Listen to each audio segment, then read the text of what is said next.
السلام علیکم ورحمۃ اللہ وبرکاتہ۔ اللہم صلی علی سیدنا محمد وعلی آل سیدنا محمد صلی اللہ علیہ وآلہ وسلم۔ پیاری بہنوں، درود شریف کی فضیلت جان جائیں۔ اگر درود شریف پڑھنے والوں کے دل اور زبانیں اس ایک لمحے کی کرامت کو جان سکیں کہ انہیں کس مقصد کے لیے چن لیا گیا ہے، خاص کر لیا گیا ہے، تو وہ کبھی دل زبان کو کسی اور جانب جانے ہی نہ دے۔ وہ ایک لمحہ کتنا خوبصورت احساس رکھتا ہے کہ عرش بری پر یہ فیصلہ فرمایا جاتا ہے کہ آپ درود شریف پڑھیں اور آپ کی زبانوں پر درود شریف جاری ہو جاتا ہے۔ نبی صلی اللہ علیہ وآلہ وسلم ہمیں یاد فرماتے تو ہماری زبانوں کو یہ سعادت نواز دی جاتی ہے کہ درود پاک کا ذکر یقیناً کسی کرم کے لمحے کا نزول ہوتا ہے۔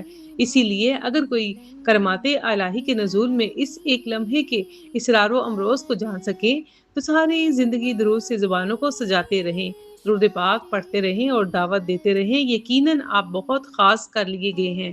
پیاری بہنوں، درود پاک محض الفاظ کا مجموعہ نہیں بلکہ محبت رسول صلی اللہ علیہ وآلہ وسلم کا زندہ اظہار اور روح کی طہارت کا ایک لطیف ذریعہ ہے۔ جب دل اخلاص کے ساتھ نبی صلی اللہ علیہ وآلہ وسلم پر درود بھیجتا ہے تو گویا بندہ اپنی روح کو اس در مصطفیٰ صلی اللہ علیہ وآلہ وسلم سے جوڑ دیتا ہے جہاں سے رحمتیں، برکتیں اور سکون کی لہریں پھوٹتی ہیں۔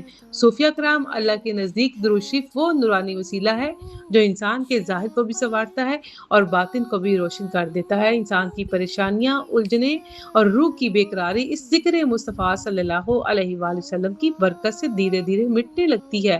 درود شریف دل کے زنگ کو صاف کرتا ہے اور روح کو نبی صلی اللہ علیہ وآلہ وسلم کی محبت کے رنگ میں رنگ دیتا ہے۔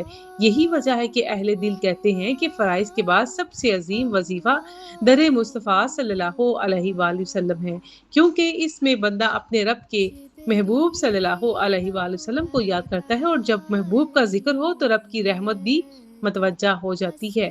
پس جو شخص درود شریف کو اپنا معمول بنا لیتا ہے اس کے ظاہر میں برکت اور باطن میں نور پیدا ہو جاتا ہے اور اس کی زندگی آہستہ آہستہ رحمت مصطفیٰ صلی اللہ علیہ وآلہ وسلم کے سائے میں آ جاتی ہے۔ پیاری بہنوں، جب بھی کوئی پریشانی یا مشکل عام پڑے یا کوئی چیز گم ہو جائے یا بچے گھر میں پریشانی کرے، شوہر تنگ کرے، گھر میں رزق کی کمی ہو، تو اپنے گھر میں درود پاک کی محفل کا انعقاد کریں، باوضو بیٹھ کر محبت سے، ادب سے درود پاک کی کثرت کریں۔ انشاءاللہ چند ہی دن گزر جانے کے بعد اللہ سبحانہ تعالیٰ وہ نظارے دکھائے گا، وہ رحمتیں کرے گا جو آپ کی سوچ سے بھی زیادہ بڑھ کر ہوں گی۔ تو انشاءاللہ درود پاک برکت ہی برکت ہے۔ اپنے گھروں میں درود پاک پڑھنے کا معمول بنائیں، اس پیغام کو شیئر کریں۔